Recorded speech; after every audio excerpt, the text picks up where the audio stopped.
അപ്പൊ നമ്മുടെ ഇന്നത്തെ ഡിന്നർ സ്പെഷ്യൽ എന്തുവാ?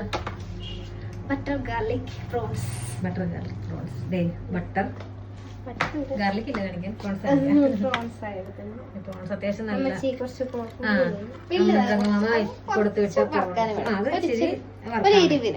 എരിവിന് വേണ്ടിട്ട്. ഇത് ക്രീമി കറിയാണല്ലോ അല്ലെ? അപ്പൊ അതെ ചട്ടി എടുത്തിട്ട് വെച്ചിട്ടുണ്ട്. ഇത് മാരിനേറ്റ് ചെയ്യാൻ വേണ്ടിട്ട് പോവാണ്. മാരിനേറ്റ് ചെയ്യാൻ വേണ്ടിട്ട് ഒത്തിരി മസാലാസ് ഒന്നും ഇല്ലല്ലേ? ജസ്റ്റ് ഒന്ന് ബട്ടറുള്ള കുരുമുളകും ഉപ്പും കൂടി ഇട്ട് സോട്ട് ചെയ്തെടുക്കുക. എന്നിട്ട് ഒന്ന് ജസ്റ്റ് ഒന്ന് ഷാലോ ഫ്രൈ പോലെ ചെയ്തെടുക്കും അല്ലെ?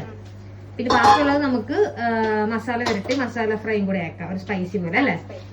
ഞങ്ങൾ പുറത്ത് പോയപ്പോഴത്തേക്ക് ഞങ്ങൾ പുറത്ത് പോയേക്കുവായിരുന്നേ. അപ്പൊ നമ്മള് ഇത് വാങ്ങിച്ചു, അരിപ്പത്തിരി വാങ്ങിച്ചിട്ട് വന്നിട്ടുണ്ട്. അങ്ങനെ നമ്മുടെ പ്രോൺസ് ഫ്രൈ ചെയ്തിട്ടുണ്ട്. ജസ്റ്റ് ഒന്ന് ഒരു ഷാലോ ഫ്രൈ പോലെ നമ്മൾ ചെയ്ത് വെച്ചിട്ടുണ്ട്. പിന്നെ നമ്മൾ ഗാർലിക്ക് ഇവിടെ ചോപ്പ് ചെയ്യുന്നുണ്ട്. പിന്നെ വേറൊരു സംഭവം കൂടെ ഉണ്ട്.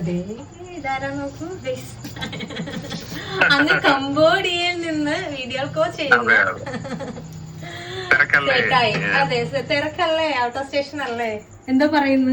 പുറത്തേക്കൊന്നും പറയാനില്ല, വന്നില്ലേ വലിയ കാര്യം. ഞങ്ങൾ വർക്കലേക്ക് പോകുന്നു.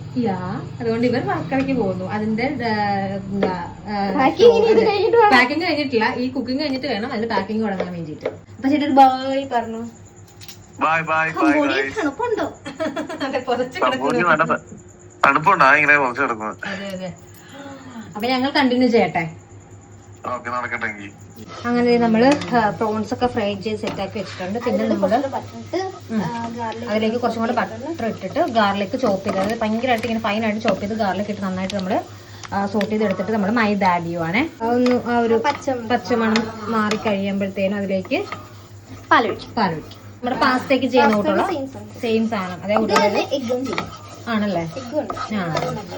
നമ്മൾ ഈസി സാധനങ്ങൾ മാത്രം കണ്ടുപിടിക്കും. അതായത് ടേസ്റ്റ് ഉണ്ടാവണം, ഈസി ആയിരിക്കണം. അതാണ് നമ്മുടെ പ്രിഫറൻസ്. അങ്ങനെ നമ്മുടെ ചെമ്മീൻ റെഡി ആയിട്ടുണ്ട് അല്ലേ? ബട്ടർ ഗാർലിക് പ്രോൺസ് കണ്ട നല്ല ക്രീമി ആയിട്ടിരിക്കുന്നുണ്ട്. പിന്നെ ഇതേ പ്രോൺസ് ഫ്രൈ ചെയ്ത് വെച്ചിട്ടുണ്ട്. പിന്നെ നമ്മുടെ ഉച്ചത്തെ ഞാൻ ഫുഡ് കഴിച്ചിട്ടില്ലായിരുന്നു ഉച്ചത്തെ, അതുകൊണ്ട് ഫിഷ് ഫ്രൈ ഉണ്ട്. ചേച്ചിക്ക് വേണ്ട, ചേച്ചിക്ക് ഓൾറെഡി കുറച്ച് തലവേനൊക്കെ ആയിട്ടിരിക്കുവാണ്. കഴിക്കാൻ ഇതേ പത്തിരി വാങ്ങിച്ചിട്ടുണ്ട്.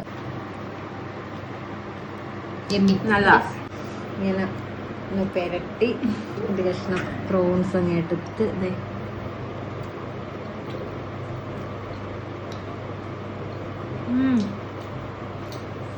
എരിവ് വേണം, കാരണം ക്രീമി ആയതുകൊണ്ട് എരിവുണ്ട്. നല്ല ടേസ്റ്റ് ഉണ്ട് കേട്ടോ. അപ്പൊ ട്രൈ ചെയ്ത് നോക്കാം. നമ്മൾ റെസിപ്പി ഇട്ടിട്ടുണ്ട്, സോ നിങ്ങൾക്ക് ട്രൈ ചെയ്ത് നോക്കാവുന്നതാണ്. ഓക്കെ.